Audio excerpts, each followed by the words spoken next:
Hello and shalom, brothers and sisters in Messiah Yeshua. Welcome back to part 2 of our study in the Book of Jubilees. I'm Jeremy, and if you haven't seen part 1, I'd encourage you to go watch that, but you don't have to watch that before you watch this video. Part 1 was more about the additions of the creation week that we find in Jubilees and why they added things to the creation week that we don't find in the other 5 books of the Torah. And then also the additions to Shabbat, the Sabbath, and how we connected those with things that are going to be happening during the millennial reign of Yeshua as being prophetic events. So that's what we spent most of the time on there. We also looked at the issue with the Dead Sea Scrolls and how Jubilees was one of the most found books there. How it claims itself to be written by Moses, to be scripture, and that it claims also that books before it were Enoch and Noah. And so we'll see that again here in just a second. We'll look at another verse from Jubilees that also mentions that as we get into part 2.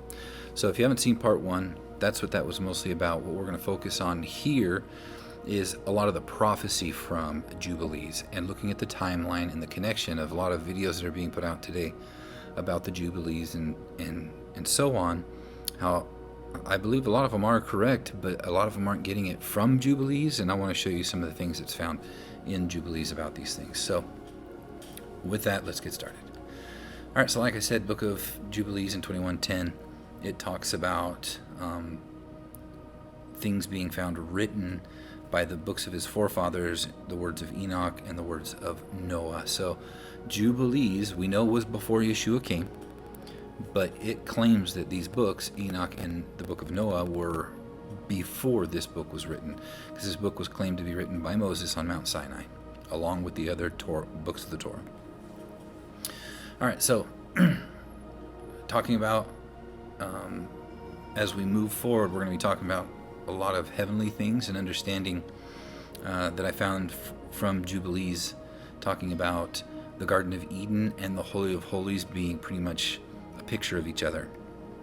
And so in Joshua 5:15 it says that one of the holy places that he was standing when they crossed, it says, take off your sandals for you are on holy ground, right where he stood. And then also in Exodus 3:5 when Moses is standing at Mount Sinai, it says the burning bush, the mountain of Horeb, it says he's on holy ground there. And so I bring that up because those two places were called holy, pretty much the land of Israel and where Mount Sinai was. So those two places.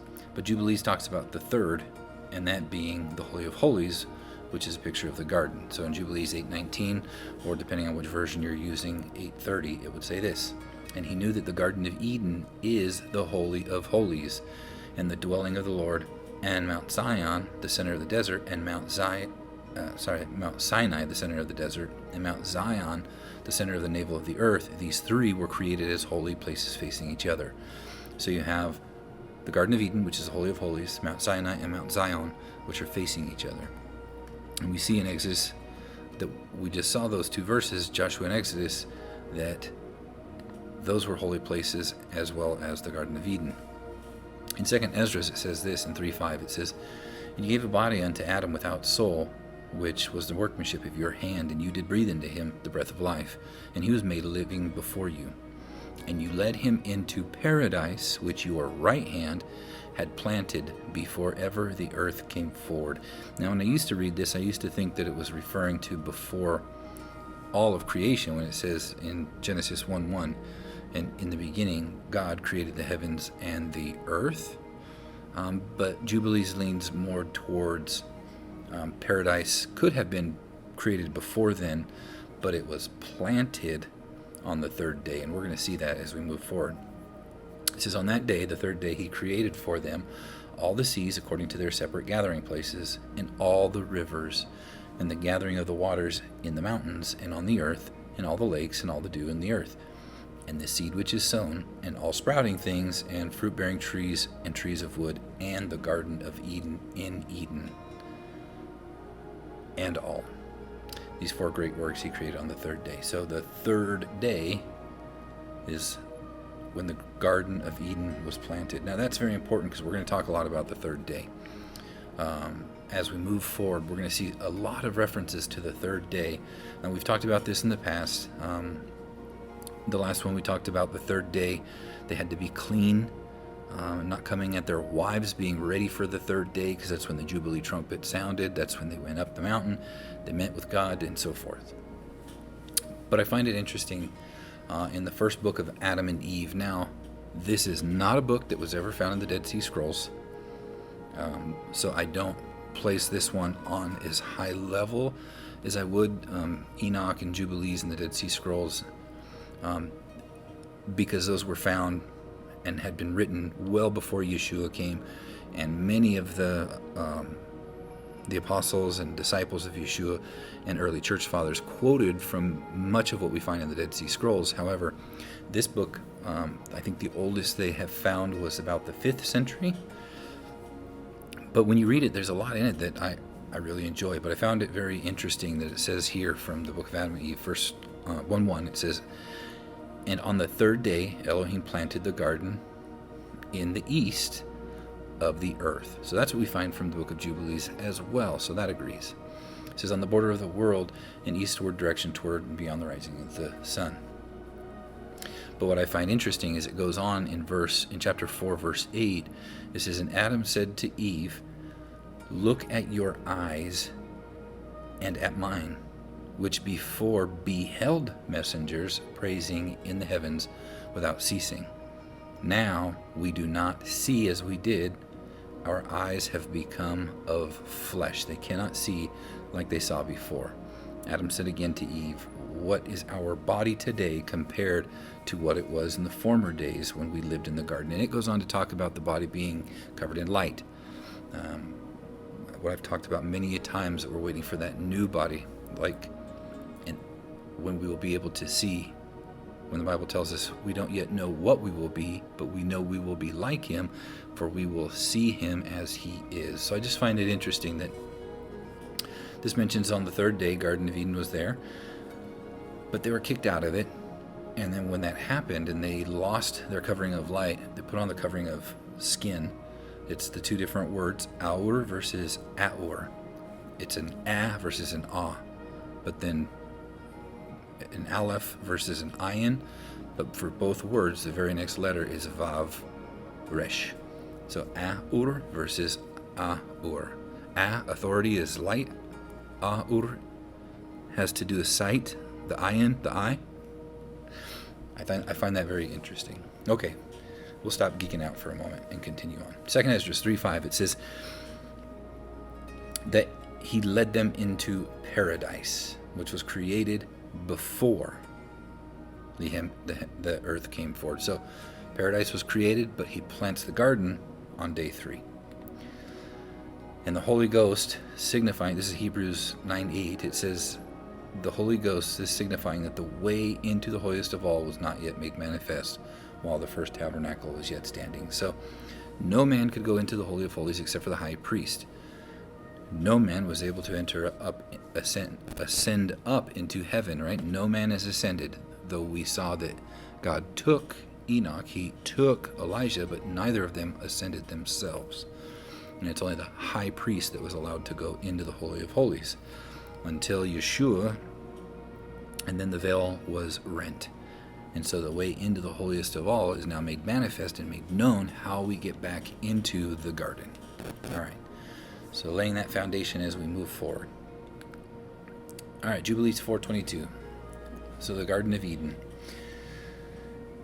It says that Enoch was taken from amongst the children of men, and we conducted him into the Garden of Eden. Well, in the Bible, it says that God took him. That's all it says. Jubilees tells us he was taken into the Garden of Eden. Enoch says he was taken up into the heavens. And so, putting all of those together, that agrees. Now, going into some interesting dates with the Jubilees, I'm going to start out there because I know that's what a lot of people wanted me to do in the last video when I spent 2 hours talking about the additions to creation. But so let's get into these weeks and the Jubilees. So in Daniel 9:24 it says, 70 weeks are determined upon your people and upon the holy city to finish the transgression, to make an end of sins, and to make reconciliation or covering, kafarim, for iniquity, and to bring in everlasting righteousness, and to seal up the vision and prophecy, and to anoint the most holy. So 6 things that needed to be done. Well, in Jubilees, when we go into Jubilees 50, chapter 50, verse 3 through 4, it says, this is where it's, you hear a lot of people talking about the 120 Jubilees. I quickly mentioned it last time, but I'm going to show you through Jubilees how it really cements down this idea of these 120 Jubilees. The first 50 we're going to see here, and then the next 70 is, I believe, what the scripture we just read from Daniel was talking about. Both literally weeks of years, so 490 years up to Yeshua's first coming, but then also weeks from the 70 Jubilees from the time of them going into the land until Yeshua returns. Is going to be 70 weeks, and we're going to see that. So again, Jubilees 50 verse 3, chapter 50 verse 3 through 4. And the land also shall guard its Shabbats while they dwell upon it, and they shall know the Jubilee year. Wherefore I have ordained for you the year weeks, and the years and the Jubilees. Interesting how it says that, year weeks and years and the Jubilees. There are 49 Jubilees. So 49 Jubilees, the Book of Jubilees counts them not as 50s, but as 49s. Because the 50th year is the Jubilee, but it's also the first year of the counting of the next Jubilee.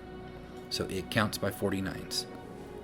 And I think everybody that's done the math and calculated Jubilees dates have all come up with the same thing.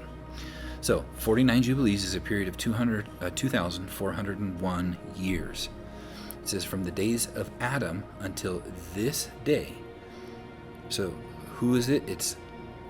They're going into, it's speaking about this day. He's on Mount Sinai and he's getting the commandment from the angels. So it says there are 49 Jubilees, so that's 2,401 years, from the days of Adam until this day, and 1 week and 2 years. So now that's adding all that up, that's a total of 2410. So we're at 2410 right now when he is on Mount Sinai. It continues, and there are yet 40 years to come for learning the commandments and of Yahweh until they pass over into the land of Canaan, crossing the Jordan to the west. So it's 49 Jubilees, 1 week and 2 years is a total of 2,410 years when they're on Mount Sinai. And he says there's 40 more years for what? Learning the commandments. What's the purpose of the 40 years? Learning the commandments in the wilderness. Getting out Egypt and getting God's word in you. Okay, keep that in mind as we move forward, because the 40 years in the wilderness are also going to be pictures of 40 Jubilees and so forth, and the times of the Gentiles. So this is 2450. That's where we're at right now. They come into the land in after 2,450 years from Adam. That is exactly 50 Jubilees when they pass over into the land of Canaan. That's exactly what Jubilee says. This was written before Yeshua, before any of these things, and it goes along right with what Daniel says. So if we take those two things, 70 years or 77s, if we keep it as Jubilees, though Daniel didn't say Jubilees, he said sevens, but a Jubilee is a 7. And Jubilees says that it's year weeks and years and Jubilees, the year weeks. So if we look at it as Jubilees, we see from 0, which is when Adam was created, the 50th is when they cross over into the land on the 50th Jubilee. That's when they become a people and a nation. And then it says 70 weeks are determined for your people. If you add 70 from that point, now we know when they crossed over into the land, because the Bible tells us in Joshua 14:7-10, it says that he was 85 years old this day when he was writing it, when the wars were over. But he also says that he was 40 years old when he was sent to spy out the land. So they had already been in the land 2 years at that point. So it's taking that he was 38 years old when he went into the land, and now he is 85. Sorry, he was 38 years old when he went to spy out when they went into the wilderness. Spent 40 years there, so that would mean he was 78 when they crossed over. And then it was 7 years later when he's 85 that they have peace and there's no war. So if you take from that point that most of what everybody has done, it's 1406 BC when they cross over, and then 1400 when they rest. And so from that point, if you add the 70 Jubilees, you come to 2030. And so that math works out. A total of 70 Jubilees is 3,430 years. And so putting all of those together, you come to 6,000 years. Okay, so that's where people come up with that, and it fits.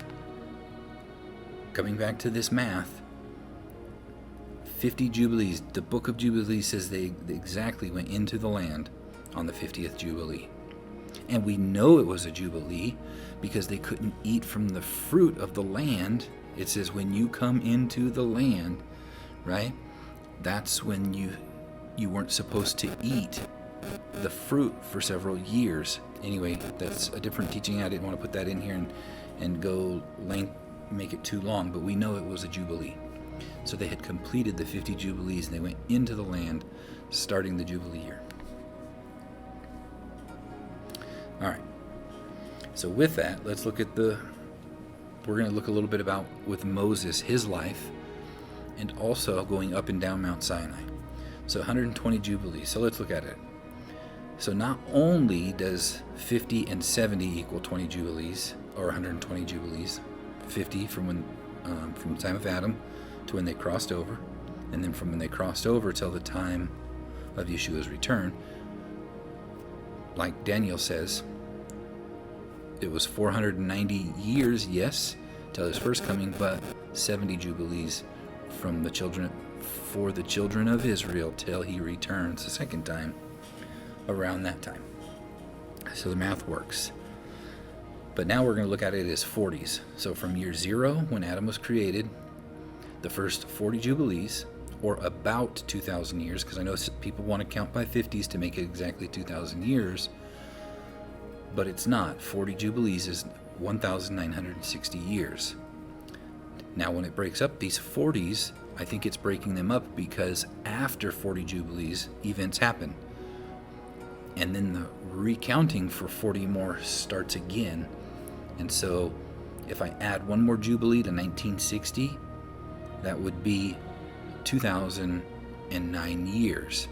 That's too much. So you finish 40 Jubilees, but you don't finish the 41st Jubilee. Does that make sense? And then the timing starts again. So yes, it still could be 50 by using that math, meaning 40 Jubilees, and then that 41st Jubilee, you don't count that because the events are happening there. You restart the counting of the Jubilees. Anyway, we're going to see how this works out. I know that I didn't want to put a big old graph up there, and that probably doesn't make any sense to a lot of people. But basically where I'm going is it was 40 Jubilees up until Abraham. And then from Abraham to Yeshua was another 40 Jubilees. And from Yeshua till his return, another 40 Jubilees, which is about 2,000 years or 6 days, the 6,000 year period. Now, we know that in the Book of Jubilees, the times are a little bit different than Genesis, but Jubilees has Abraham leaving Haran in 1953 after the creation of man. So that is, he is in the 40th Jubilee when he is about to come out. And then he's going to get the promise, because he comes out when he's 75 years old. And he's later going to get the promise of the 430 years. If you add that on to 1953, it takes us right up again the same time frame when the children of Israel are coming out of Egypt and going into the land. All right, so I hope that makes sense. So we're going to look at that here a little bit more in depth in a minute. Again, 70 weeks are decreed about your people and your holy city to finish the transgression, to put an end to sin, and so forth. 70 weeks. Daniel goes on and says, "Know therefore and understand that from the going forth of the commandment to restore and build Jerusalem unto Messiah the Prince shall be 7 weeks and 62. The streets shall be built again, and the wall, even in troublous times." It's very interesting that it says even in troublous times. So again, the way that I look at it, I think that it's telling us his first coming and his second coming. There's 490 years, right, to Yeshua, but then weeks of years, Jubilees, until from the children of Israel, all from their inception, when they go into the land, until they go back into the land again, until they actually go into the promised land, is 70 Jubilees, or 70 weeks. So we'll see that also in Isaiah 60 verse 10.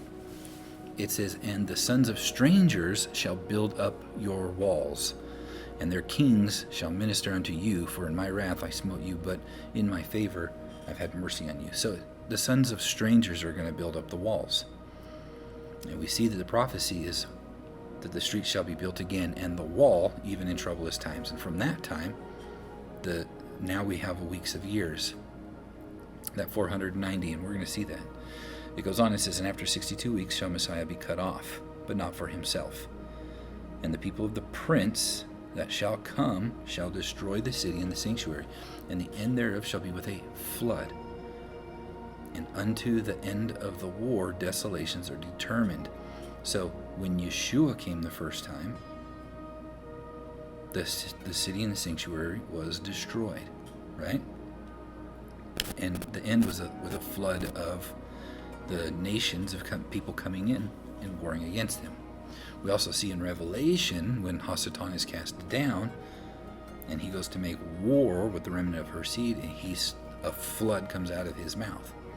But we also see from the other teachings that Zechariah, the city will be taken and the women ravished. So it's destroyed again.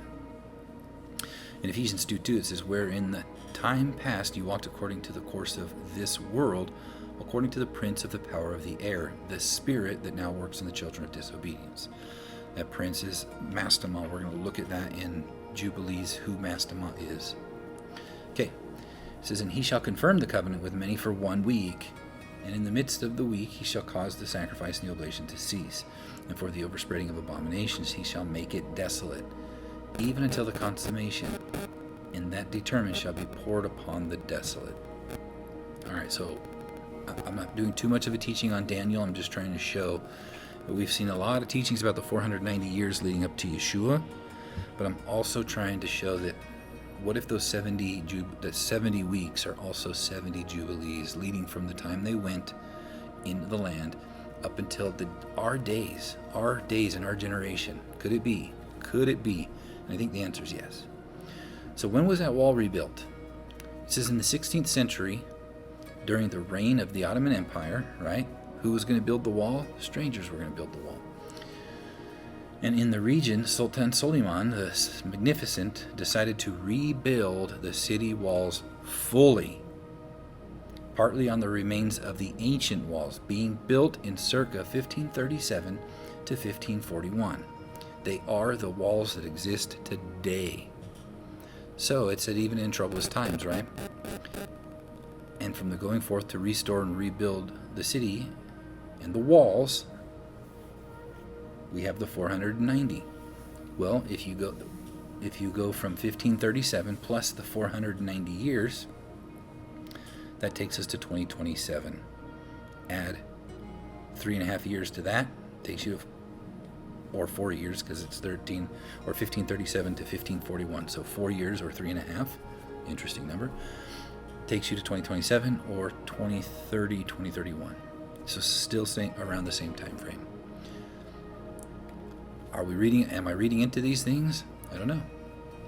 So we can see that the first coming, there was 490 years from Antiochus Epiphanes and the walls and so forth. Then, when they begin to restore and rebuild Jerusalem, but then also in troublous times. So in the end times, we also see that 490 years of the wall being built.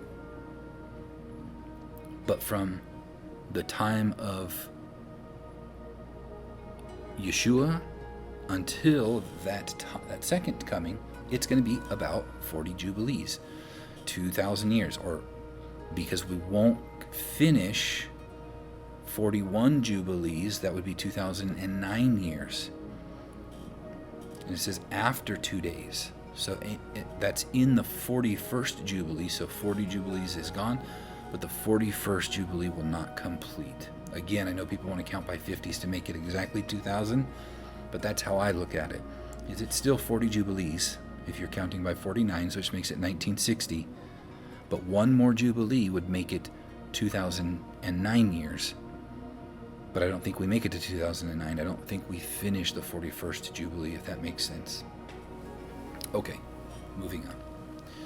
So, the first 40 Jubilees was all about the age of creation and chaos and destruction, right?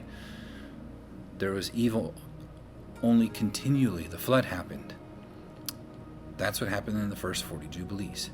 The next 40 Jubilees is when Israel comes on the scene, physical Israel. Now, what we have to understand about them is Israel has never been made up of only people of a bloodline. And you've heard me teach this many times before, but even when they came out of Israel, they came out with many Egyptians and so forth, and they also were part of that. Even when Abraham got the promise of the seed, there were those that were not of his lineage that were bought with money that were also circumcised into his family. Okay, with that said, it's always been a people grafted together with the hearts to know God. That's what it's always been about, the good seed, Yeshua's seed. Anyway, all right, so 40 Jubilees there. And then another 40 Jubilees for the times of the Gentiles. Both of these this period of 80 Jubilees is all about Israel and bringing in Israel, because Israel is the church is Israel. It's not a replacement theology, because the church didn't replace Israel. The church is Israel. But today they want to split the two and make them different. They're not. It's always been. Gentiles who come into it are grafted in. They become Israel through belief and through faith. But those that are of a physical lineage also only are eternal Israel through faith. Okay. Then there's another period that goes from the seventh day, so after the 120 Jubilees, until the Messianic time. People resurrect during this Messianic time at the start of the 7th millennium into their glorified bodies. But those are the dead in the Messiah. And then for 1,000 years, the earth has rest. Hasatan is bound, and the millennial kingdom, there's no harm that comes to the animals, there's no war. It's a period of rest for the whole earth.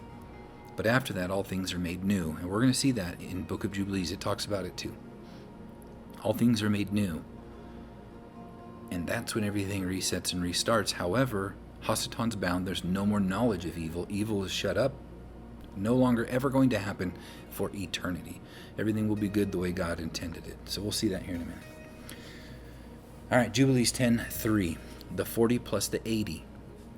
So also in Jubilees it says this about Adam and his wife, because it's very interesting that Adam gets to go into the Garden of Eden after 40 days of being in the land. But his wife can't come. She can't come until 80 days. And so I'm submitting to you that is this also a picture of the Jubilees? It says this, and after Adam had completed 40 days in the land where he had been created, we brought him into the Garden of Eden to till it and to keep it. But his wife they brought in on the 80th day, and after this she entered into the Garden of Eden. So, who is the seed of Abraham? It's been the seed has been the seed. It's Yeshua from the very beginning. When did Abraham go into the land of creation, where they were created, the promised land? On the 50th Jubilee. That's when they go in. And he spends 40 Jubilees, the seed with the children, there. And then the second Adam comes and he ascends up into Garden of Eden. Can his wife come? Nope, not yet. Not for another 40 Jubilees. Then his wife will enter into the Garden of Eden, New Jerusalem, the city above. It says this, remember in Hosea, I will go and return to my place until they acknowledge their offense and seek my face. In their affliction they will seek me early. Come and let us return to Yahweh, for he has torn and he will bind us up. Well, Yeshua returned to his place, but it says, let us return. Well, when? For he has torn us, and he will heal us. He is smitten, and he will bind us up. After 2 days, or 2 millennia, will he revive us in the 3rd day. He will raise us up, and we shall live in his sight. Yeshua came in the 4th millennium. 2 days later, day 5, day 6, or millennial day 5, millennial day 6. In the 7th millennium, he will raise up and be in his sight. And so now the bride will be able to go into the Garden of Eden after 80 Jubilees. So, could I be wrong here? Maybe, but I find it very interesting that that's what happens. In Acts 7:22 it says this, and Moses, meaning Moses to draw out or rescued, was learned in all the wisdom of the Egyptian, and was mighty in words and in deeds. And when he was full 40 years old, he came into his heart to visit his brethren, the children of Israel. Moses is a picture of Yeshua. We're going to see that after 40 Jubilees, the first 40 Jubilees, that the word of the Lord comes down to see the men, to visit his creation, to visit his people. We're going to see that here in just a moment. Then also in Exodus 7:7 it says this, and Moses was 80 years old, so 80 years old, and Aaron 83 years old when they spake to Pharaoh.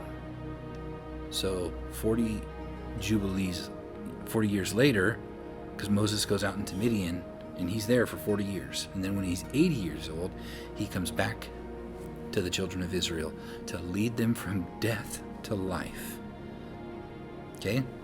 We see that Yeshua, when he came after 80 Jubilees, he comes to lead us from death to life.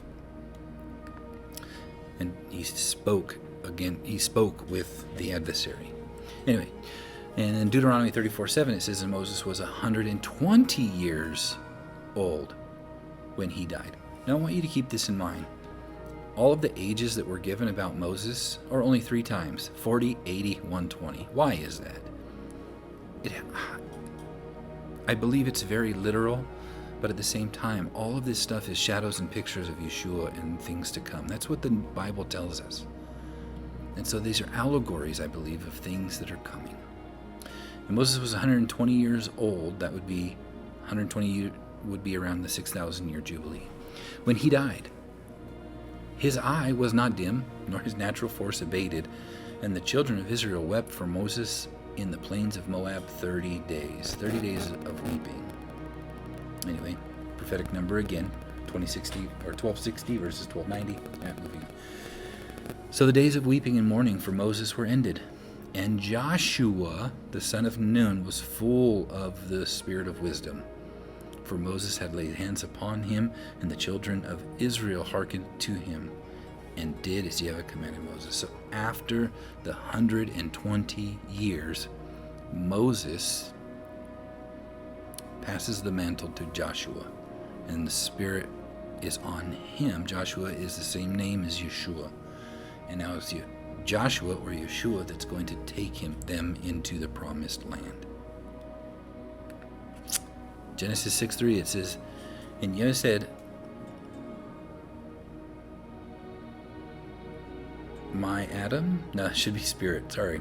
I don't know why I put Adam there. That should be spirit.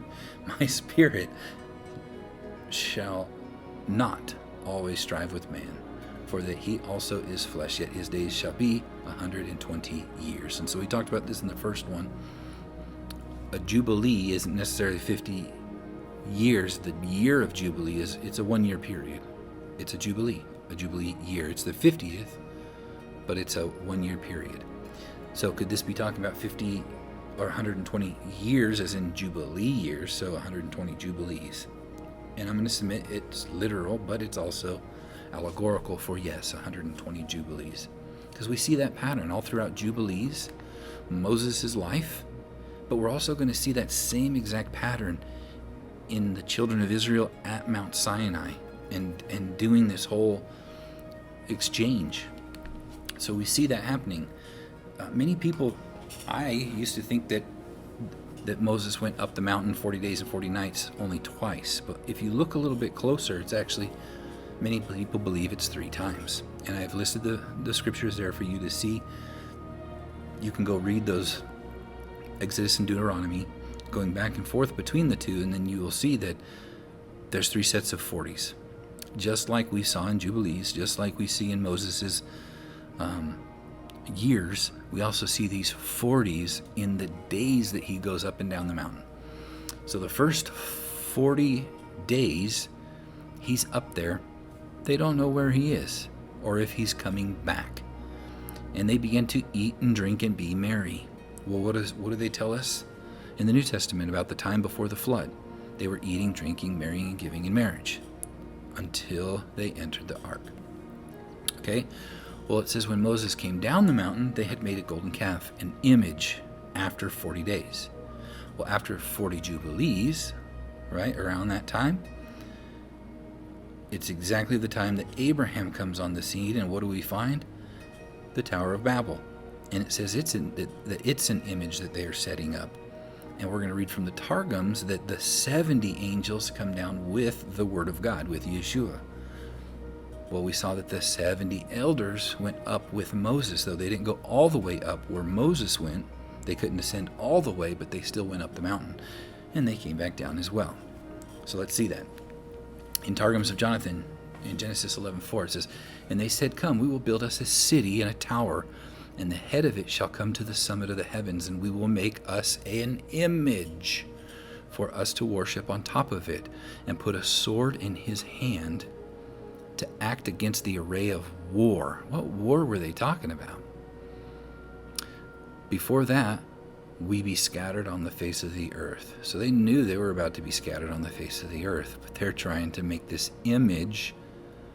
But we're going to see that the word of the Lord is going to come down. And it says, and the Lord said to the 70 angels, in the next slide we'll see it's the word of the Lord, is Yeshua, said to the 70 angels which stand before him, right, just as when Moses went up with 70, come, we will descend, and we will commingle their language, and a man shall not understand the speech of his neighbor. Well, when they came down, they didn't have the understanding. They were veiled from understanding the words because of their unbelief. In the Targums, it says this, Jonathan, it says, and the word of the Lord was revealed against the city, and with him 70 angels, having reference to the 70 nations, each having its own language, and thence the writing of its own hand. And he dispersed them from thence upon the face of all the earth into 70 languages. And one knew not that his neighbor would say, but one slew the other, and they ceased from building the city. So when Moses comes down, he puts the kibosh on this image. When Yeshua comes down, he puts the kibosh on that image. It says, by faith, he, Abraham, sojourned in the land of promise as in a strange country, dwelling in tabernacles with Isaac and Jacob, the heirs with him of the same promise. For he looked for a city which has foundations, whose builder and maker is God. For we know that if our earthly house and this tabernacle were dissolved, we have a building of God, a house not made with hands, eternal in the heavens. They were trying to build themselves a city rather than waiting for the city that we are waiting for, New Jerusalem. And they built theirs about war. And we're going to see in some of my next videos how much it talks about the war and the calling down of fire from heaven and the deceptions and so forth coming from these beasts or these nations, building this one language again. Anyway, all right, moving on. So we see that after that happens. Well, then what happens? It says Moses goes up again to atone for them for 40 days and 40 nights. Okay, well then we see after this, Israel is now going to go the 40 years and 40 as sojourners in the land. So they don't receive the promise. They go until Yeshua comes. The promise doesn't. They can't cross from death to life, not until Yeshua. It says Abraham looked forward to my day. And then also when Moses comes down that second time, he's told to bring up 2 more tablets, but also this is where he's told to make the ark. The ark that the tablets will go into. Well, Yeshua, we know, he is the commandments. He is the vessel of those commandments. I just find that interesting. And then it says he goes back up and gets the commandments again and brings them back down, this time written with the finger of God. Well, where are the commandments written? On our hearts, and he will write them on our heart. He's writing them on them. We're in the wilderness right now, the last 40 learning the commandments. And that's what we see, that the last 40 is all about learning the commandments. All right. And then after that, we go into the promised land. So 120 Jubilees, 120 years, the 40 and the 80. It can't be coincidence that these all come together like that. Now, I know some people might say, well, that middle 40, some people want to do away with that, because I can see that, yeah, maybe it's not there, but the more I look at it, it's 3 sets of 40 that Moses goes up. But even if it wasn't there, when Yeshua came down the first time, they didn't recognize him. They didn't see him. And then he goes back up. He returns. But we see that from Jubilees, he came down and changed their languages and dispersed them. And then he goes up, and then he came back down. Anyway, okay, moving on. Let's also look at this with these 40 Jubilees. So the first 40 Jubilees, there was, in the years of Moses, the first 40 years of his life, there was an ark. That's the exact same ark word for the Noah's Ark. Moses leaves Egypt. Well, we see that Noah's Ark, same words. Abraham leaves Babylon. Both of which carried the Spirit of God. So who's leaving? The Word of God. The good Spirit that's in them. Both Noah and Abraham carried the seed, the seed of the woman from the very beginning, Yeshua's seed. And who is Moses a picture of? Yeshua, the prophet, like unto Yeshua. All right, the next 40 Jubilees, what happens in Moses' life? He dwells in the land as a sojourner in Midian. Midian's part of the promised land, though not if you look at the overall land, it's part of it, but they didn't consider it part of the land then. And then what happens after the 40 years? He's 80 years old. He goes back. They do the very first Passover, which is them crossing from death to life, right? Well, what happens in the next 40 Jubilee years of Israel? Israel is sojourning in the land, but they're not in, it's not the full promised land, just like it says about Abraham. He was considered a sojourner in the land. Well, what happens after 40 Jubilees? the Passover lamb comes to get them to cross from death to life. The price is paid. It is finished. This happens after 80 Jubilees. But after 40 Jubilees of them being in the land. And then what happens after that? Moses and the children of Israel go through the water as a baptism, the New Testament tells us. Well, what happens to Israel after Yeshua comes? John comes preparing the way for Yeshua with baptism. And we're going to look at this in just a moment, but after the baptism, Yeshua is baptized. What does he do? Goes 40 years into the wilderness. Well, that's interesting, because what happens with the children of Israel after they're baptized? Yeshua goes 40 days into the wilderness. Moses and the children of Israel go 40 years into the wilderness. And what was that time for? Jubilees just told us earlier, remember? It said 40 years of learning the commandments. Keep my commandments. If you love me, keep my commandments. Those that say they know me and keep not my commandments are a liar, and the truth is not in them. Keep his commandments. Not what many are saying today. Oh, the commandments were done away with. We're no longer under them. No, there was. Yeshua says, I came not to destroy the Torah or the prophets. It wasn't a doing away with the Torah and the prophets. There was a change to it, meaning we don't go up to Jerusalem every year. We don't sacrifice physical animals, and we don't go to the temple and that priesthood. We are the tabernacle. We offer up spiritual sacrifices.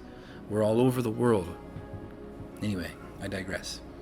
So, and then after this 40 years, does Moses take them into the promised land? No. It's Joshua that takes them. And of all the children of Israel, who got to go? The two that got to go were Joshua and Caleb. Joshua of the house of Ephraim, Caleb of the house of Judah. Both of which have evidence of them being grafted into this physical lineage, not even themselves being of the physical line. However, the children that went with them, yes, of the physical line. But these two got to go because they both, it says, had the Spirit, the Ruach HaKodesh within them. Well, what happens with Israel? 40 Jubilees, right? Gathering the lost sheep of the house of Israel. And we're gathering them, and they're learning God's commandments to be able to return back. Yeshua says, I come not for the lost sheep of the house of Israel. Several times we're told that, right? The new covenant is for who? Israel and for Judah. And I know a lot of people want to do this separation. It's not. The church equals Israel. Israel equals the church. Yeshua is Israel. He is the head of Israel. It was the church, ecclesia, that was in the wilderness. If you pick up a Greek Bible or the Septuagint and so forth and look up the congregation, the word, you'll see ecclesia, church, all throughout the whole Greek Old Testament, because that's who they are. They are grafted in. So we're learning God's commandments right now. Well, what happens after these 40 Jubilees? After 2 days, 40 Jubilees, Yeshua returns. Who are the two witnesses that go up into heaven? I've showed you that before, Ephraim and Judah. The dead Messiah will rise first. He doesn't harvest the whole earth. It's not a rapture of everybody at one time, but it is the resurrection. And I believe it takes place before. That's what starts the Great Tribulation. And then you still have the grapes and the oil that go through the crushing. The wheat go into his barn. The wheat are the dead grain, right? Like bones, no flesh on them. A seed has to go in the earth and die before it's raised to life. So they go up into the barn, whereas the 144,000, just like Elijah went up, but Elisha remained behind, but with a double portion of the Spirit. And when the two beasts came out to maul the 42 children that were making fun of Elisha for not ascending, they said, ascend up, Baldy, ascend up. Well, they didn't ascend up because he had a job to do. And he sacrificed the 12 yoke of oxen. But Elijah was about the 7,000 anyway. It's a picture of those that are in heaven, Ephraim, and those that remain, because you don't harvest the four corners. But at the end of the Great Tribulation, all is set, all is good. The earth enters into a rest. This 1,000-year period that Yeshua rules and reigns over the earth, Hasatan being bound. So however you want to look at the tribulation and the resurrection, we're looking forward to this last day. And I wanted to show this. I find it very interesting that the book of John starts out after Yeshua comes back from his 40 days in the wilderness. And the very first things that he does is John sees him again, calls him the Lamb of God, and then he starts gathering his disciples. And the very first act that happened comes in John 2:1. It says, and on the third day, there's that third day again, there was a wedding at Cana in Galilee, and the mother of Yeshua was there. That's interesting. Who does the Bible say that the mother of us all is? New Jerusalem. This is the first of his signs Yeshua did at Cana in Galilee and manifested his glory, and his disciples believed in him.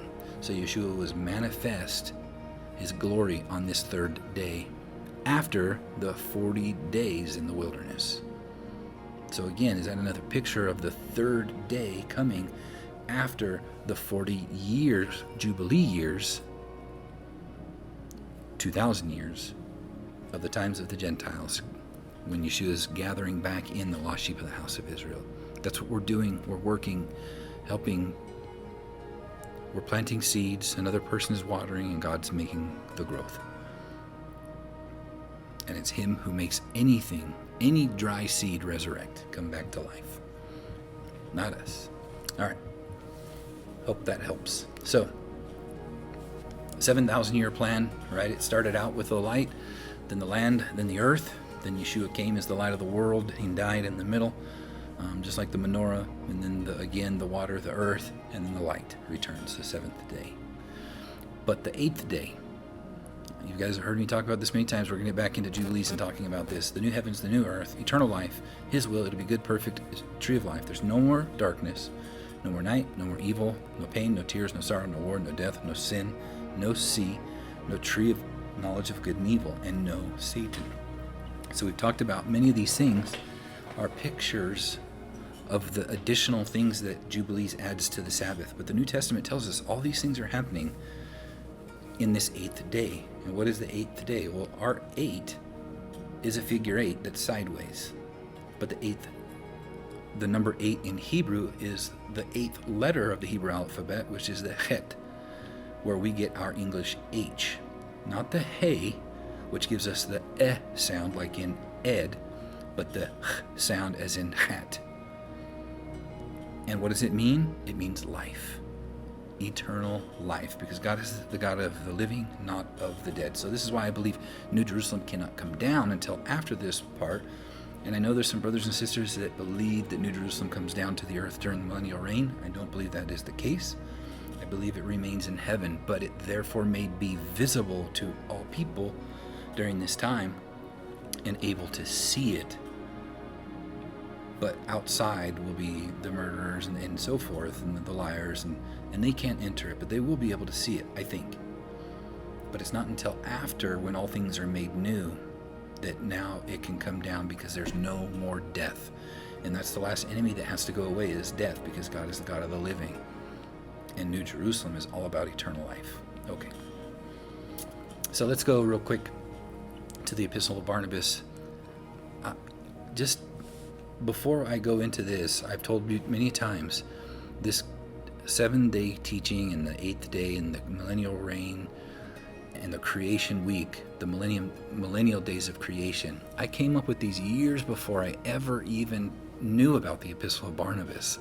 I hadn't even studied this. It was just through my studies I had come, before I even started studying the Dead Sea Scrolls and Enoch and the early church fathers and all those things, I had come to this understanding of this, and there wasn't a lot of people teaching these things. Now it's running up rampant, and I don't believe it's from me, because when I started teaching it,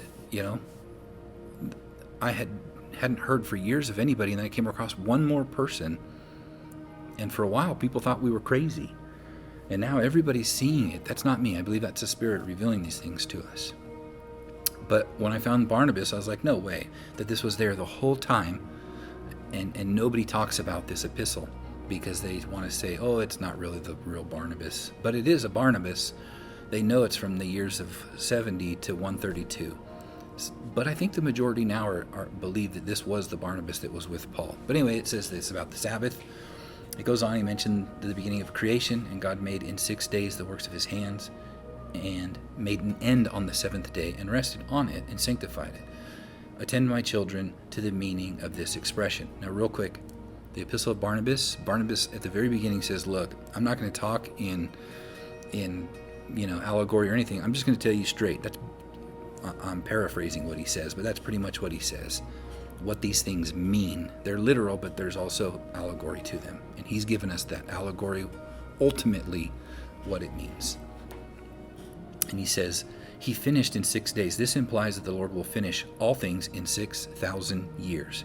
For a day is with him as 1,000 years. He goes on. He says, and he himself testifies, saying, behold, today will be as 1,000 years. Therefore, my children, in 6 days, that is 6,000 years, all things will be finished. And he rested on the seventh day. This means when his Son, coming again, shall destroy the time of the wicked man, and judge the ungodly, and change the sun, the moon, and the stars, then shall he truly rest on the seventh day. As we get back into the Book of Jubilees, it's going to talk about lifespans being restored and the earth being able to grow like never before. And I believe it's because of what Barnabas is talking about right here. I've done a teaching on it, the earth tilting, my Millennial Day 2 teaching, my Millennial Day, I think it's the 7th millennium teaching. But it's all about, I believe the earth tilts or flips pretty much upside down. Don't know how much or what, but I believe that the earth tilts. And it causes the earth to restore and go back to an atmosphere that allows for these things. Anyway, it goes on. Then he will change the sun, the moon, and the stars, and then he truly rest. Then shall he truly rest on the seventh day. That's when our true rest is coming. All right, so it continues on. Moreover, he says, you shall sanctify it with a pure hands and a pure heart. If therefore anyone can now sanctify the day which God has sanctified, except he is pure in heart, in all things we are deceived. And so people get up in arms about this, and they go, oh no, how can he say that about us keeping the Sabbath? Because he goes on.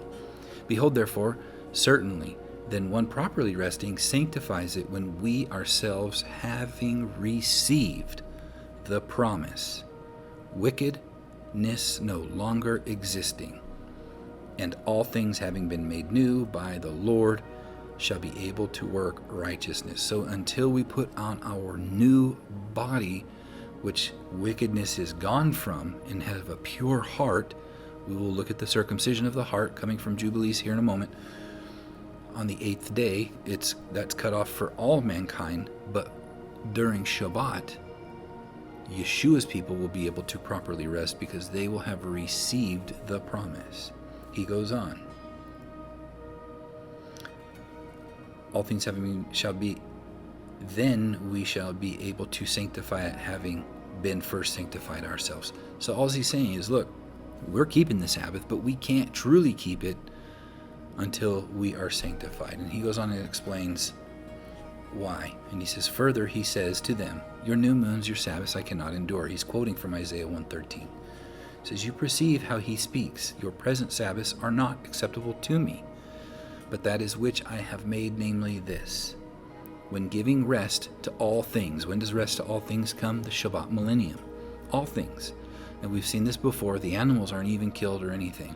Now, I know that some people believe from Ezekiel that we go back to animal sacrifices. And if that's the case, I believe it starts in day 1. But I could be wrong. But it says that the animals lay down and they don't have to be afraid anymore. Anyway, moving on. It says, I shall make the beginning of an 8th day. That is the beginning of a what? Another world. So the 8th day is the beginning of the new creation in Revelation, where it says, I saw a new heaven and a new earth, for the first heaven and first earth have passed away. Therefore also we keep the 8th day with joyfulness, the day also on which Yeshua rose again from the dead. And when he had manifested himself, he ascended into the heavens. So he says right there, the 8th day is the 8th millennium. It's another day. But it's the 8th day, the day that never ends, the last great day. It's eternity. That's when it starts. And he goes on and says this, for it is written, and it shall come to pass, when the week is completed, the temple of God shall be built. Oh, do you see where I come from, where I say that in the 8th day is that when that temple of Ezekiel, I believe it's the millennial temple, but I think that those things start back up after the week, after the 7th day. It says, of God shall be built in glory and in the name of the Lord. I find therefore that a temple does exist. So going to Ezekiel in 48:35, the very last thing that it says about it, it says, and it was round about 18,000. I find it interesting that the word 8 and 1,000 is there. Anyway, this is in the name of the city. From that day shall be, Yahweh is there. The glory in the name of the Lord. Anyway, so there's that. And it goes on and talks about the corruption of the heart. And we have to get that thing made right now. As a choice, choosing light rather than darkness. And there will come a day where we don't have to war against it anymore, because evil will just be gone from our hearts. All right, so let's get back to Jubilees. So it says this in Jubilees 10:3. And he, Noah, prayed before Yahweh his God and said, God of the spirits of all flesh, who has shown mercy to me and saved me and my sons from the waters of the flood, and has not caused me to perish as you did the sons of perdition. For your grace has been great towards me, and great has been your mercy to my soul. Let your grace be lift up upon my sons, and let the wicked spirits rule over them, lest they should destroy them from the earth. So Jubilees is going to go on and explain this whole thing that the Dead Sea Scrolls explains very much in depth about the spiritual battle between good and evil that's going on in the hearts of all men. And I don't want to get too much into it, but it goes on and talks about also that there are these spirits, these malignant spirits, that were allowed to remain in the earth. Not all of them, because the angels, the watchers, they were bound. They're the eternal angels, spirits, but their children from the offspring of them and women came into the earth. They were killed, but their spirits remain in the earth. But Jubilees tells us not all of them, only 1/10. It goes on, it says, the watchers, the fathers of these spirits, acted in my day, and as for these spirits which are living, imprison them and hold them fast to place of condemnation, and let them not bring destruction on the sons of your servant, my God, for these are malignant and created in order to destroy. So he's asking him, don't let them. So what happens? And let them not rule over the spirits of the living. So those with the Ruach HaKodesh, they can't rule over. For you alone can exercise dominion over them, and let them not have power over the sons of righteousness, from henceforth and forevermore. And Yahweh God bade us to bind them all, right? So they get bound, and they're all going to be cast out. But then the adversary, right? In Jubilees 10:8, it goes on, it says, the chief of the spirits of these evil spirits, Mastama, which is Hasatan, the adversary, came and said, Yahweh, Creator, let some of them remain before me, and let them hearken to my voice, and do all that I shall say unto them. For if some of them are not left to me, I shall not be able to execute the power of my will on the sons of men.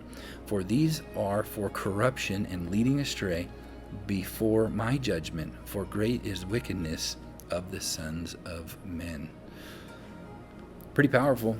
Here's Hasatan saying, let them remain so I can use them to corrupt man.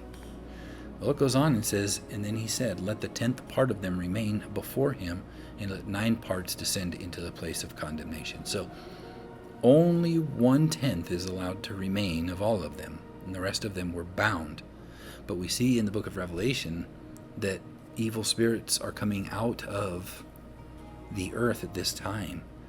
And it's going to be a time not of there's the fire, the spirits, and so forth, and it's going to ramp up. All right, continuing on in 10:10, it goes on. It says,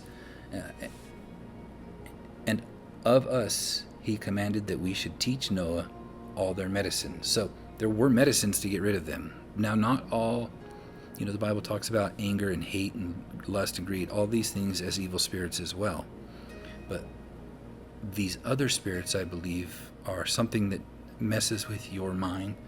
We've seen people that go off the deep end and so forth. But there was a book of medicine that was written by Noah. And other places, not just Jubilees, mention this book. We don't know where it's at. Anyway, it goes on and says, "For he knew that they would not walk in uprightness, nor strive in righteousness. And we did according to all his words. All the malignant, evil ones we bound in the place of condemnation, and a tenth part of them was left, that they may be subject before Satan on the earth." So there's a lot of references to this. What we find this information right here only in the Book of Jubilees. We're going to jump all the way to chapter 19, verse 27. It says, "Jacob, my beloved son, whom my soul loves, may God bless you from above the expanse, and may give you all the blessing wherewith he blessed Adam and Enoch and Noah and Shem, and all the things of which he told me, and all the things which he promised to give me, may he cause to cleave to you and to your seed forever, according to the days of heaven above the earth." So again, the seed that was in all of them was Yeshua's seed. "And the spirits of Mastema shall not rule over you or over your seed, to turn you away from Yahweh, who is your God, from henceforth forevermore. And may Yahweh God be a father to you, and you the firstborn son, and to the people always go in peace, my son.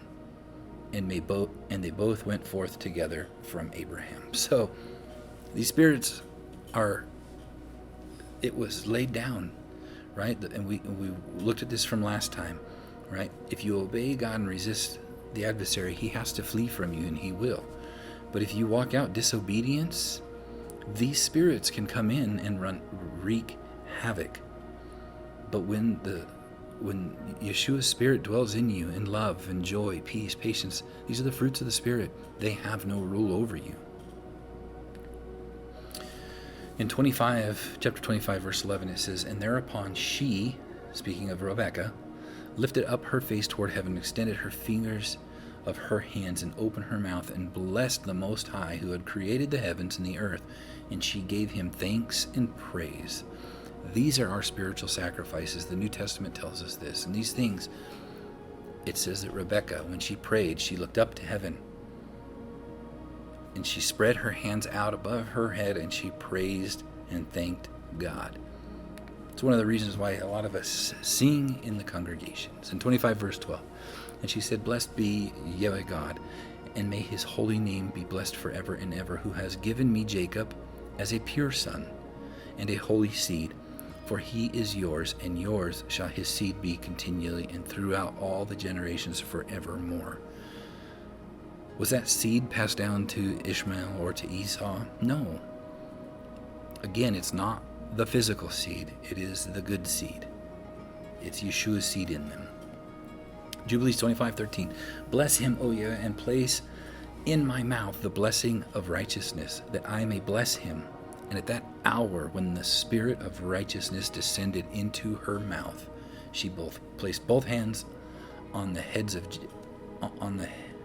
of Jacob, and said, Blessed are you, Yahweh of righteousness, the God of the ages, and may he bless you beyond all the generation of men. May he give you, my son, the path of righteousness, and reveal righteousness to your seed." So the Holy Spirit has always been there, and it's always been for them to walk out this walk of righteousness in good. 25 verse 16, it says, "And may he make your sons many during your life, and may they arise according to the number of the months of the year." So there's 12 sons according to the months of the year. And I know that people will say that there is this 13th month, and I can't find that anywhere in Scripture. I know people pulled out from Ezekiel, but anyway, we will talk about that in a calendar story later. And beyond the stars of the heaven, and their number be more than the sand of the sea. Spirit of prophecy. I'll kind of hurry up through here. Right, the spirit of prophecy in Jubilees 31:12 goes down into his mouth. Well, who's the spirit of prophecy in Revelation 19:10? Yeshua is the spirit of prophecy. The testimony of Yeshua is the spirit of prophecy. It was about him. Jubilees 6:23 talks about the days of remembrance. I crossed that out there because it says on the new moon of the first month. Well, that's not what it says. People put new moon in there again for the word Kodesh. But when you look at the actual Hebrew, this is what it says. There's the Hebrew from right to left. It says, and Rashi, beginnings of months. Right? It says the very first word, and Rashi, Kadashi, and beginnings of months, the first. Let me follow along here. And beginnings, there we are, months, that's Chadashi, the first, the fourth, the seventh, the 10th. That's what it says. Are the days of remembrance, and these days are the seasons, the 4 divisions of the year. These are written and ordained in the testimony forever. So, Jubilees gives us the days of remembrance, which we find in the Dead Sea Scrolls as well. That's the first month, the 4th month, as I just said, the 7th month, and the 10th month. And now the reason I have this is because if the calendar this way is if you're looking at the horizon for where the sun rises, as it rises throughout the year, it slowly moves in the summertime to the north as it rises a little bit more each day until it gets to its extremity, and then it stops and starts coming back to the south until it crosses the equinox, which is the Tekufa, and then keeps going till it gets to the extremity at the 9th month, and then starts coming back again at the 10th, 11th, and 12th month until it crosses the equinox again. And it does this. It looks like if you were to speed it up, you'd see at sunrise, right when the sun is just above.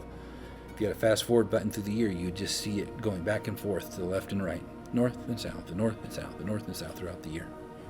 So that's why I put that up there like that. All right, circumcision before Mastema. So I'll hurry through this as well. But we see that in Exodus 4:24, it's Yahweh that's there. Jubilee says this, though. It says, and you yourself know that he spake unto thee on Mount Sinai, and that Prince Mastema desired to do with thee when you were returning to Egypt on the way when you did meet him at the lodging place. So Jubilee says that it was the adversary Hasatan, Prince Mastema, that was there. Exodus says, and it came to pass by the way in the inn that Yahweh met him and sought to kill him. How is that different? Because I don't know if you guys ever read this, but when I first read it, Exodus 4:24, I was like, wait a minute, he just told him at the burning bush to go get the children of Israel. And then as soon as Moses sets out, now he's going to kill him? I don't get it. But it's through Jubilees and also in the Targums and the Septuagint. When you read them all, it starts to make a little bit more sense. So in the Septuagint, it doesn't just say Yod-Heh-Vav-Heh. It says the angel of Yod-Heh-Vav-Heh, the angel of the Lord, met him. But it's in the Targums where it goes on and says that the same thing, that it's the angel of the Lord, but it goes on and expresses that angel is the destroying angel, the destroyer. Well, also in the Targums, it tells us that when the children of Israel came out of Egypt and the firstborn children died that night by the destroyer, the destroying angel, that the children of Israel were saved by the angel of the Lord, the right hand of salvation, but the other was the other hand, the destroying angel. So then that's why in Zechariah 14, when it says, and Yahweh will stand in that day on the mount, but then a couple of words later, it says that, and the Lord returns with his saints. Well, that doesn't make sense. Did he already return and return again twice? Or is it the same thing that's happening here? And I could be wrong, I get it. because a lot of people use that verse to say that that's Yeshua that stands on the Mount of Olives. But I've often wondered, is it all those verses that tell us that he will descend, he will be cast to the earth, they will see him, this is the adversary. Is that who that is? And then later, after the Great Tribulation, Yeshua is returning. And I tend to lean that way, but I could be wrong. But I think the same thing's happening there, because here in Jubilees, right, the Bible tells us it's Yahweh. But we get a little bit more from Jubilees and from Targums and from the Septuagint that it's the angel of the Lord, not Yahweh himself. And so people would throw out Jubilees. No, it says it's Prince Mastema. Okay, but if he has been given authority by Yahweh and he is doing these things, just like a king that gives somebody authority, when they do it, they're doing it in his name, and they're able to do it. Okay. Anyway, it goes on. It's because he didn't circumcise his son. He circumcised the first son, but not the second son. And so he goes on and she circumcises, his wife Zipporah circumcises the child. And then then the adversary has to flee. Okay. So I'll go back real quick. You guys can just read through that. That's what takes place. Okay. Now I want to move into Jubilees 6:10 and talk about Shavuot. I've talked about this many times before.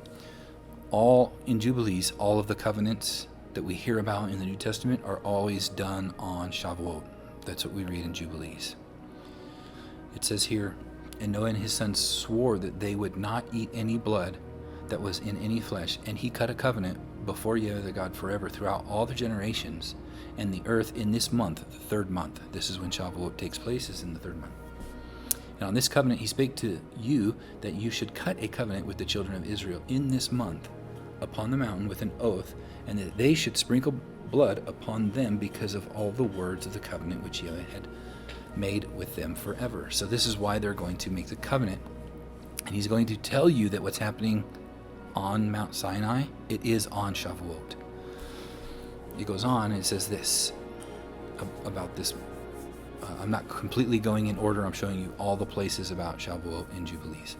It says, and this testimony is written concerning you, that you should observe it continually, so that you should not eat on any day any blood of beasts or birds or cattle during all the days of the earth. So this could never have been done away with. This is forever. We don't eat blood. And I know a lot of people would say, oh, that was done away with when Messiah. No, it wasn't. The blood that we eat of Yeshua is the wine. It says, and the man who eats of the blood of the beasts, of the cattle, and of the birds during all the days of the earth, he and his seed shall be rooted out of the land. And do you command the children of Israel to eat no blood, so that their names and their seed may be before Yah Eloheinu continually, our God. Genesis 26:5. Because that Abraham obeyed my voice and kept my charge, my commandments, my statutes, and my Torah. How was the Torah kept by Abraham if it wasn't given until Mount Sinai? It's because it was given to the children of Israel and written down at Mount Sinai, but Abraham knew it. And we're told that in Jubilees. And it goes on in Jubilees 6:14 again. And for this Torah there is no limit of days, for it is forever. They shall observe it throughout their generations, so that they may continue supplicating on your behalf with blood before the altar every day, and at the time of the morning and the evening. They shall seek forgiveness on your behalf perpetually before you, that they may guard it and not be rooted out.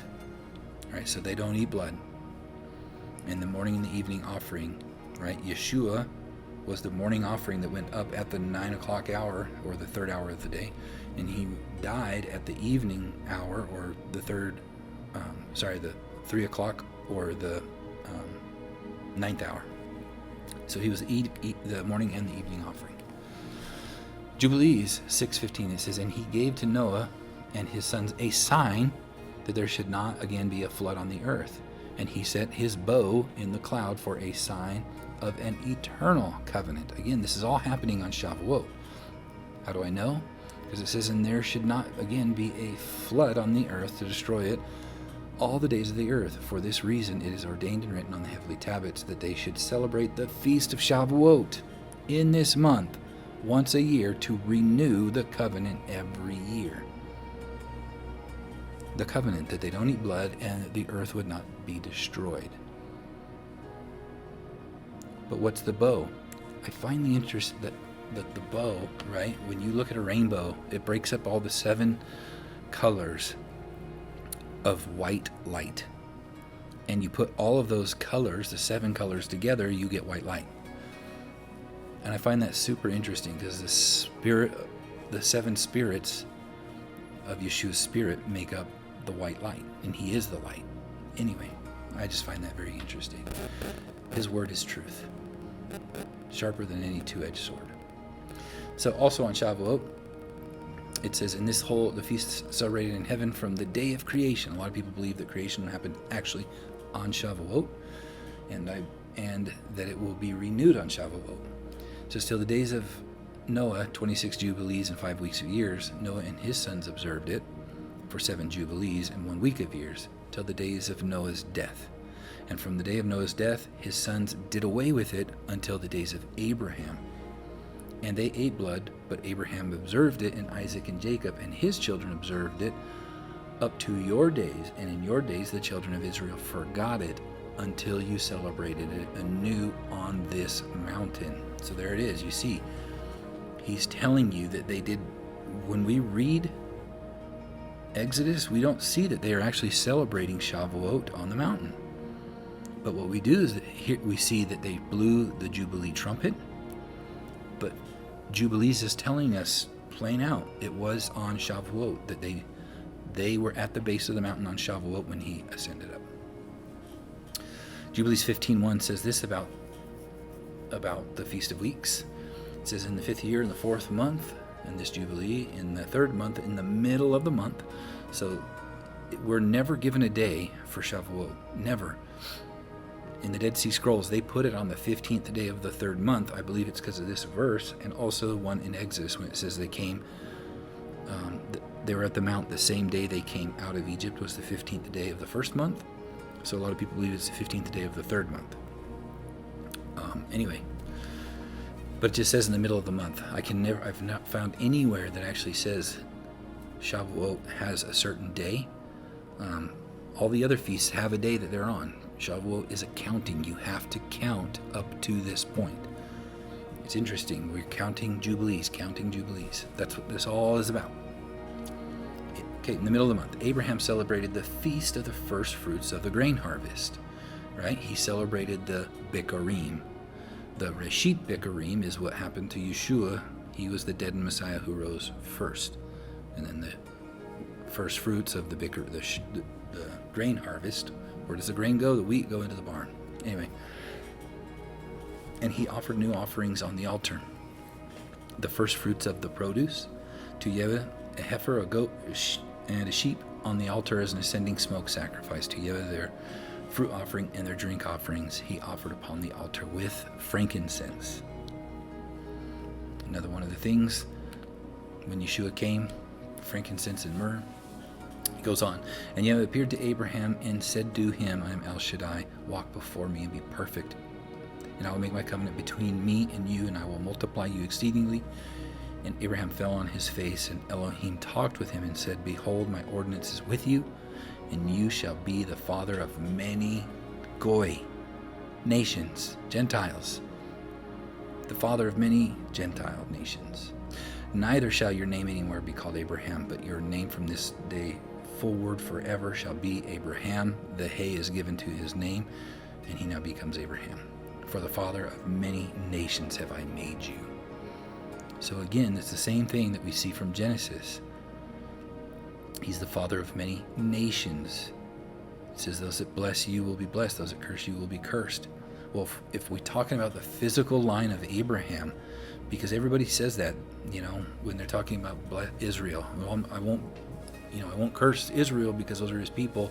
And it says in Genesis 12, those that bless Israel will be blessed, and those that curse Israel will be cursed. That's not what it says. It's talking to Abraham and his seed, which is Yeshua. And we see that. And he's going to become the father of many Goy, Gentile nations. Not just one bloodline. many grafted in. And he says, and I will bless them that bless you, and curse him that curse you. And in you shall all the families of the earth be blessed. That's an interesting thing to say, in you. Well, what was in him? The seed. And who's the seed? It's Yeshua.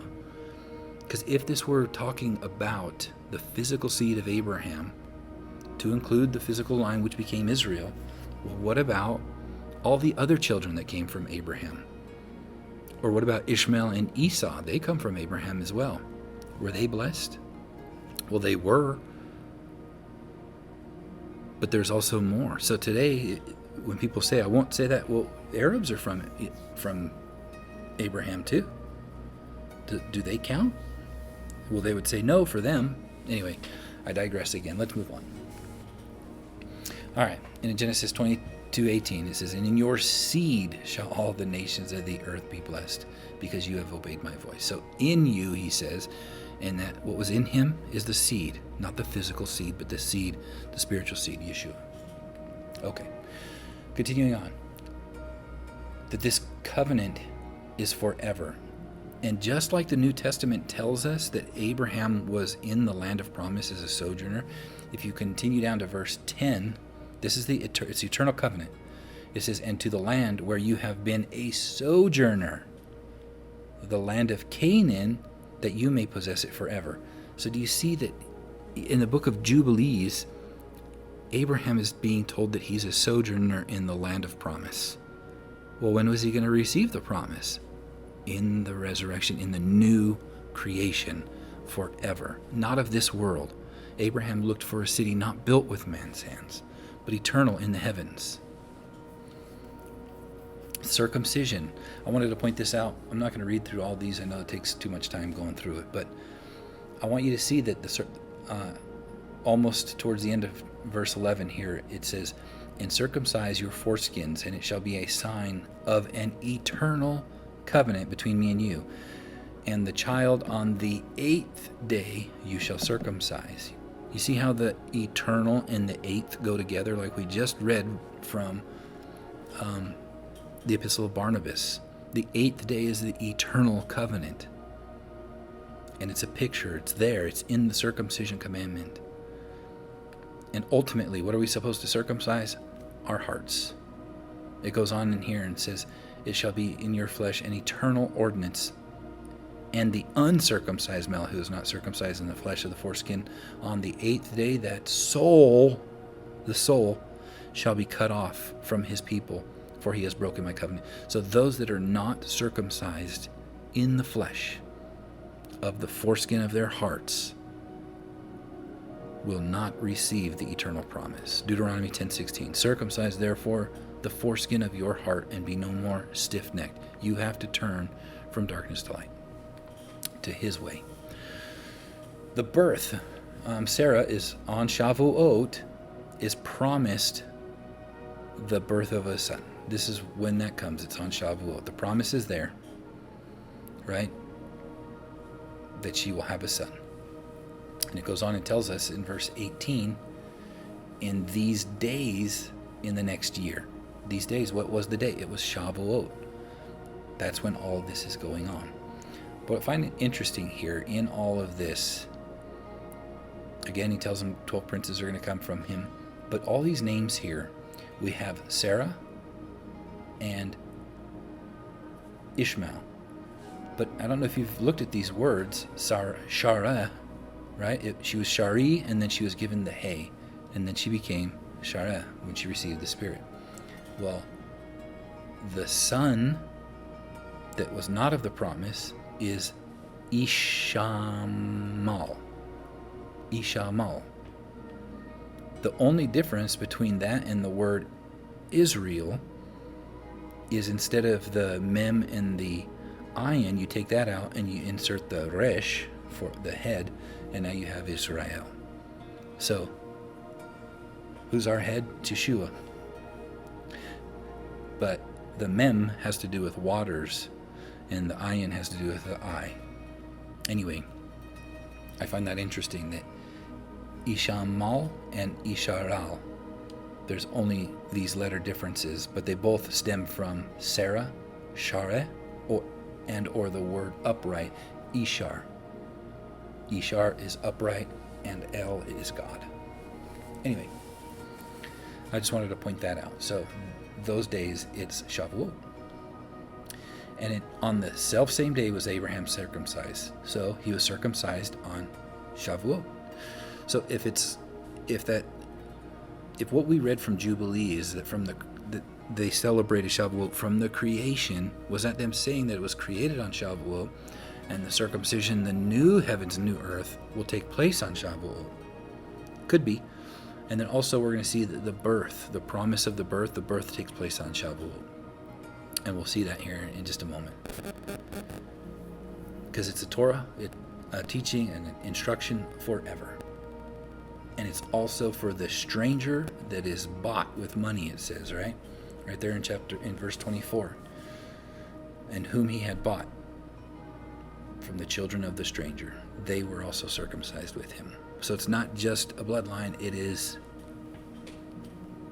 even the stranger who's bought with money. Just as 1 Corinthians 7:23 says, you are bought with a price. Be not you the servants of men. Serve God.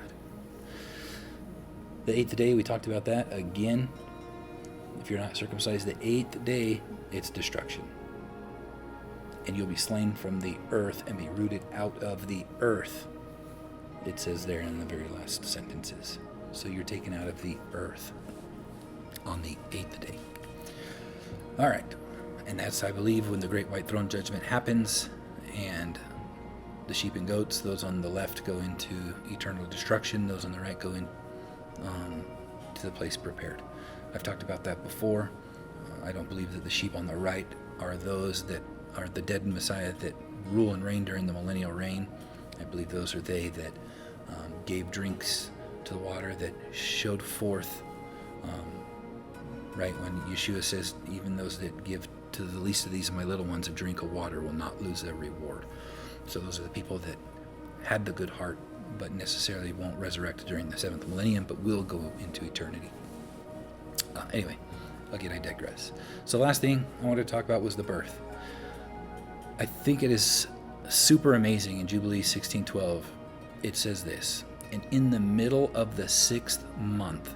So the promise of the child came during Shavuot. And he says, this time next year, you're going to have a son. Also, the circumcision came on Shavuot. But it's not until the 6th month that the angel comes back. It says, Yahweh visited Sarah and did unto her as he had spoken, and she conceived. So she conceives in the 6th month. And she bore a son in the 3rd month, in the middle of the month, at the time which Yahweh had spoken to Abraham. When? On the feast of the first fruits of the harvest, Isaac was born. He was born on Shavuot.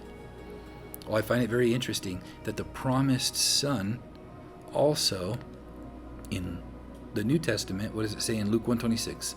And in the 6th month, the angel Gabriel was sent from God to the city of Galilee named Nazareth to a virgin espoused to a man whose name was Joseph,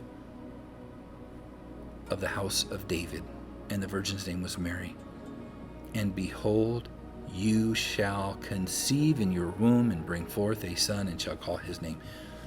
Is that not exactly what we're reading out of Jubilees? And again, Jubilees was written before Yeshua ever came, hundreds of years. The same exact thing, a picture of the promised birth, is happening. And I know a lot of people will say that I'm cuckoo for saying that Yeshua was born on Shavuot, but I believe that this, how do you not put that together? I know that there's a lot of people that want to say he was born on tabernacles because of the course of Abaya and so forth. But when people talk about that, they don't even mention that the course of Abaya actually happens twice in a year. Every course happens at least twice in a year. So it could have been 6 months from that time. And they want to say that he was in a manger or a tabernacle. I don't think so. I think that he was born on Shavuot. And I think that this shows it. Because both of them, the angel comes to them when? In the 6th month. But it doesn't literally, people will say, well, in Luke, it doesn't, she didn't conceive at that time. Oh, okay. I mean, he came to her at that time and told her, you're going to conceive. And then 9 months later. But people say, well, no, that was 6 months of John's. Anyway, I just find it canny and coincidental that they're exactly the same here. Anyway, born on Shavuot. And the angel answered and said, the Holy Ghost shall come upon you, and the power of the highest shall overshadow you. Therefore also the holy thing which shall be born of thee shall be called the Son of God. And in Revelation, she brought forth a man-child who was to rule all nations with a rod of iron. So this is, I believe, a picture also of us. He was the head, born on Shavuot, right? The Reshit Bikarim that came into the world. He died at that time, but we as the body of the Messiah will be born, our birth at Shavuot. Why do I think that? Because that child that was born, that man-child, was caught up to heaven. And in Revelation 3:21, it says, to him that overcomes will I grant to sit with my Father on my throne. He also says that the church, to the overcome, will rule with a rod of iron. Because they'll say, well, that child was caught up to heaven, and it rules with a rod of iron. Well, so do we. And then Isaiah 66, it tells us who that man-child is. It's the nation of Israel. It's a nation that's born, and it happens before she travails. It says before she travails, she brought forth. Before her pain came, she was delivered of a man-child. Same words. Who has heard such a thing? Who has seen such things? Shall the earth be made to bring forth in one day? Shall a nation be born at once? For as soon as Zion travailed. So right at the time of travail, but before, she brought forth her children. Not one child. The man-child is Yeshua's body, which is Israel, which are many children. The dead in Messiah, we see they ascend up. Okay, so born on Shavuot. If Isaac also, he's a picture of Yeshua being born, well, he's also the picture of the Passover. The Passover happens in the first month. You select it on the 10th day, and you slay it on the 14th day. You offer it up. And then you have the first day after is unleavened bread, and then 7 days later, unleavened bread again. Those are no work days. Well, we see in Jubilees, I'm not going to read through all this. You can read through it. But it was in the first month, on the 14th day of the month, that Prince Mastama goes to, and accuses Abraham, basically. Okay, and he says, okay, well, watch this. So basically, on the 12th day of the first month is when this all takes place. Well, when we go, we see it says that he, halfway down, he tells him to take him to one of the mountains. Well, we know from Genesis 22:2 and 2 Chronicles 3:1 that it's Mount Moriah. And that's also where Jerusalem is going to be built. But he takes him there, and he says, and he rose early the next morning, so not the 12th, the 13th, he heads out and goes. Well, then it goes down at the very bottom. It says, and he went to the place on the third day. So he rose the next morning was the second day. The next day is the third day. And so we see that not only is that, but on the, right, there's the 12th. The third day of the week is also the third day from when he went. So either way you look at it, it's the third day. The 12th is the first, 13th is the second, the 14th is the third. Or it's also the third day of the week. But what happens, this is when he takes Isaac up to be sacrificed. This is from the Book of Jubilees. So Isaac is being taken up on Passover. But he goes on and he tells Isaac, Abraham tells Isaac that God will provide for himself a sheep, right? And so he goes to sacrifice Isaac and tells him to stop. And then it says that, it goes on to say that that the Prince Mastama was put to shame, right, in the next verse, in verse 13. And Prince Mastama was put to shame. And Abraham lifted up his eyes and looked, and behold, a ram. So did he provide a lamb? No, not here. Isaac was a picture of the sheep that was going to be offered, the Lamb of God, which is Yeshua. And it happened on the 14th day of the first month on Passover.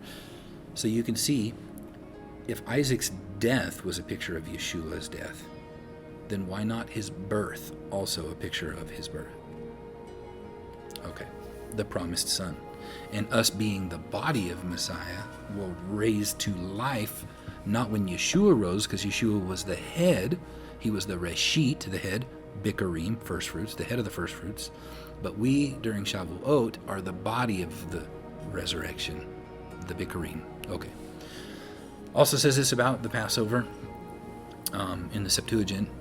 It says, "Behold, I will bring them from the north, and I will gather them from the end of the earth to the feast of the Passover.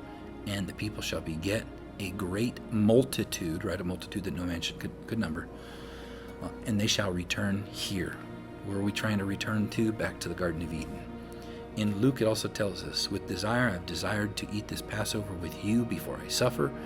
For I say unto you that I will not any more eat thereof until it be fulfilled in the kingdom of God." So there's ultimate fulfillment of us being gathered to eat the Passover with him. And it goes on and talks about this, the cup after supper being his blood, right? The cup after supper is the third cup, the cup of redemption in his blood. We're redeemed by his blood. But the last cup, the cup that he says he's not going to do the Passover anymore until he does it with us. Well, what's the fourth cup? The cup of praise, hope, kingdom, and restoration. It's called many of those things. But it's, "I will take you for my people." I will take you, right? He says, "I go to prepare a place for you, that where I am, I will come again and take you, paralabano, you to myself." And we will have that ultimate fulfillment. Also in Jubilees, the Feast of Tabernacles is mentioned in there. They keep the Feast of Tabernacles, but they add the 8th day, and it's called the Day of Addition. But Jacob, when he's talking about this feast, he says, "How am I supposed to remember all these things that you've showed me and that I've seen, that I've read and that I've seen?" And he goes on and he says, "I will make you to remember them," right? And so he rises out of his sleep. So he's asleep, and he raises from his sleep to remember them. Well, when the people of God raise from their sleep on the 8th day, the additional day, it's called the Day of Addition. It says, "And he celebrated there yet another day, and he sacrificed thereon according to all that he had sacrificed on the former days." So again, the 8th day sacrifice. Anyway, and it's called addition. "For this day was added." So in the creation week, we only see the 7 days. But we see Jubilees talking about this 8th day that's added. We see Barnabas talking about the 8th day. We see the Torah talking about after the week is out, that's when they set up the temple. And we see that in Barnabas as well. It says, "And thus it was manifest that it should be, and it is written on the heavenly tablets. Therefore it was revealed to him that he should celebrate it and add to the 7 days of the feast. And its name was called Addition." So they added this 8th day. Isaiah 65:17, "For behold, I create a new heavens and a new earth. The former shall not be remembered, nor come into mind." So when Jacob wakes up from this, and he does this 8th day, he remembers all these things, but Isaiah tells us that the former things will be remembered no more. Well, what is it? Well, I think what it's saying is that the things of old, evil, hate, anger, lust, jealousy, greed, those are taken away from us. The wickedness, it's gone forever. But we still remember who we were. We're still who we are. And God brings to remembrance all the things that we've read. Wouldn't that be great? You could read something and never forget it again. Wouldn't that be amazing? Anyway, I think we'll have that ability. All right, the 1,000 years. So Jubilees talks about this. That Adam died at 930 years. And it says that he refers you right back to the tree of knowledge of good and evil, that in the day that he ate of it, he died. He tells you that he died that first day. He didn't complete 1,000 years. And that's what it basically says here. And it also goes on, right? Psalms, 1,000 years are as yesterday, one day. 2 Peter also, one day is as 1,000 years. And he goes on and tells you that the day of the Lord, 1,000-year period. So that comes right from Jubilees as well. It's not adding to, it's just assisting and adding more to. And Isaiah 58:13, that the Shabbat is the day of the Lord. It's his holy day. So, and we do a celebration of Oneg, where we get to eat, all right? Sit down and eat with Abraham, Isaac, and Jacob. Let me go back to that real quick. So 1,000 years is a day. So the Sabbath from doing your own pleasure on my holy day, and call the Sabbath a delight. It's an Oneg. And so that's why you'll hear that word. Sometimes people on Shabbat, they get a meal, they sit down, and they Oneg together, they eat together. Okay. Lifespans will be shortened. Lifespans shortened now. So Jubilees tells us that after the flood, that their forefathers lived till 19 Jubilees. That's 931 years. That's Adam made it there and then died in the first day. After the flood, they began to grow less and less. Right? It goes on and says that Abraham in them, he only lived to about 100. They didn't complete 4 Jubilees, it says. And it goes on and says that our lifespans will grow shorter and shorter and shorter. It says that we'll grow old quickly before we complete 2 Jubilees, so before we even get to 98 years old.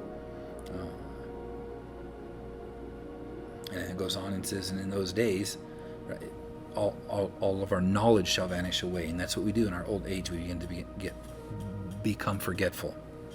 It says, if a man lives to a Jubilee and a half, 73 and a half years, they shall say regarding him, he has lived long. And that's happened. In our days, that's what people are doing. But this is recorded that people live to be 1,000 years old. But not only does it say that, but it says that in this time, there's going to be much tribulation, calamity, illness, evil judgment, evil report, overthrow, snow, frost, ice, fever, chills, low energy or metabolism, torpor, famine, death, sword, captivity, calamities, pain, generation, transgression, evil generations, transgression on the earth, and works of uncleanness, fornication, pollution, abominations. All these things are happening during this time. What God never intended for us to know. But then it goes on and says this. Then will they say, the days of our forefathers were many, given unto 1,000 years, and were good. But behold, the days of our life, if a man lived to be 70 years, so now it's 70. And if he is strong, 80. It's getting to the point where many of us aren't making it very long. More and more cancers and so forth, and all these things he said would grow. And again, 1,000 years, 80th by strength. That's also in the Bible. And it says this in Jubilees 23:31. And they will strive. Let's talk about the end, right? Towards the end. They'll strive with one another, young with old, and old with young, the poor with the rich, and the lowly with the great, and the beggar with the prince. On what? Account of the Torah and the covenant, the new covenant. For they have forgotten commandment and covenant and feast and months and Sabbaths and Jubilees and all judgment. That is happening today. People are returning to God's Torah and going, whoa, wait a minute. The Torah wasn't done away with. There was a change to it because of the priesthood. Because Yeshua, the eternal Melchizedek priesthood, took over. And so there was a change, like the New Testament says. If there's a change in the priesthood, there has to be a change in the law. Not a doing away with, and we're no longer under the penalty of the law, meaning death. Not to do away with his commandments. That never happened. Paul himself says, should we therefore continue to sin? God forbid, no. But he tells us, what is sin? Transgression of the Torah. But today we want to say, oh, your Torah is done away with. No, that's not it. We're not seeing it right. It goes on and says, and in those days the children will begin to study the Torah and to seek the commandments and to return to the path of righteousness, to walk out his light. And the days will begin to grow many and increase amongst those children of men till their days draw near to 1,000 years. Wait a minute. So during the millennium, we're going to be, the people are going to be living that whole 1,000 year period. Yeah, and we see that in the New Testament, or in the Bible, right? Isaiah 65:20. There shall be no more thence an infant of days, nor an old man that has not filled his days, for the child shall die 100 years old. So dying at 100 years old, you're considered a child, but the sinner being 100 years old shall be accursed. So this can't be in the new heavens and new earth, because people will still sin and people will still die. Death is no more after the millennial reign, but people will get to see what peace on earth actually looks like, and it's only in the time of Yeshua. It says, and to a greater number of years than before was the number of the days. So they're even going to grow older than the oldest man ever was, and to a greater number of years than before. So people are going to make it almost either all the way to that 1,000 mark, or, well, they can't, because at the end of 1,000 years of Yeshua's reign, it's a new heaven and new earth, and they're either cast out or going into the new heaven and new earth to live for eternity. And it goes on and finishes up. It says, and there shall be no old man, nor one who is satisfied with his days, for all shall be as children and youths. Oh, that'll be great again. I don't know about you guys, but I'm hurting day and day and day. Every day something new. And all their days they shall complete and live in peace and in joy. Right? Right now they're trying to say, oh yeah, peace by strength. Peace, peace, peace. There is no peace. How many times have we said, oh, we've heard peace in the Middle East, peace here. It's not happening. They're still dropping bombs. They're still blowing up people. And there shall be no Satan or any evil destroyer, for all their days shall be the days of blessing and healing. That's not happened yet, and it's soon to come. We're returning back to his Torah, and this is Jubilees prophesies that these are the days when we will start to grow older and older. And that's why I'm talking so much about prophecy lately, and Israel and the beasts and so forth, is because if we are this close, if these Jubilee numbers are correct, then it's right at the door, and we need to make our hearts right. It's about the circumcision of the heart. It continues, and at that time Yahweh will heal his servants, and they shall rise up and see great peace, and drive out their adversaries, and the righteous shall see and be thankful and rejoice. A lot about seeing. And rejoice with joy forever and ever, and shall see all their judgments and their curses on their enemies. Again, we don't yet know what we will be, but we will be like him, for we will see him as he is. And the last little bit here, it says, and their bones shall rest in the earth, and their spirits shall have much joy. And they shall know that it is Yahweh who executes judgments and shows mercy to hundreds and thousands, and to all that love him. And do you, Moses, write these words, for thus are they written, and they record them on the heavenly tablets for a testimony for the generations forever. So whether you think Jubilees is scripture or not, as you go through and read it, it was one of the most highly found books in the Dead Sea Scrolls. Many of the early church fathers wrote about it. Many of the Dead Sea Scrolls themselves quoted from it. And everything that I have found in there, the additions to Shabbat, the additions to the days of creation, they aren't adding to the word, but they're adding to the understanding of the word, if that helps. And I can see the truth in it.